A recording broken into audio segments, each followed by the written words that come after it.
قبل أن تخطب لولدك. لماذا؟ لأنك إذا خطبت أنت لابنتك عرفت الرجل الذي سيكون نسيب واخترت لها الرجل الصح. أما ولدك أصلا ما ينتظرك تخطب له، هو بيروح يخطب لنفسه. والبنت إذا أنت استحيت تخطب لها وأمها استحت تخطب لها ستبقى في بيتك وتكبر حتى تتجاوز سن الزواج وأنت ظالم لها بذلك. عمر بن الخطاب لما طلقت ابنته بدأ أول ما خرجت من عدتها يخطب لها الرجال، فجاء إلى أبو بكر: يا أبا بكر إيش رأيك زوجك بنتي حفصة؟ قال: لا أريدها. ما تريدها؟ لا خلاص. يا عثمان إيش رأيك زوجك بنتي؟ طبعا عثمان تو بنت النبي صلى الله عليه وسلم كانت عنده وتوفت. إيش رأيك زوجك بنتي؟ ويسكت عثمان. إيش رأيك زوجك؟ ما أريدها.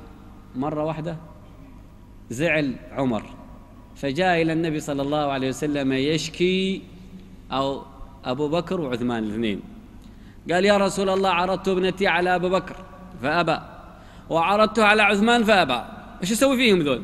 يبغى يزوجهم بالغصب. قال: يا عمر عسى الله أن يبدل عثمان خيرا من ابنتك ويبدل ابنتك خيرا من عثمان، أنا أتزوج ابنتك. قال: خلاص زوجتك يا رسول الله. إذن رايح يخطب لابنته. كذلك شعيب يخطب لابنته. أنبياء يخطبون لبناتهم. نعم، المرأة حق على أبيها أن يزوجها، يخطب لها الرجل الصالح. إذا أتاكم من ترضون دينه وخلقه فزوجوه، إلا تفعلوا تكن فتنة في الأرض وفساد كبير. لكن المعايير اليوم غير.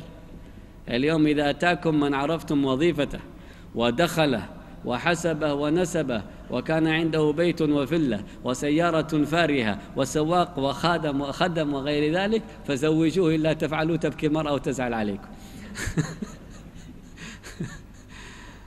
أما حافظ كتاب الله المتدين الصالح الملتزم، هذا مسكين إذا ما عنده مال فليس له من ودهن نصيب.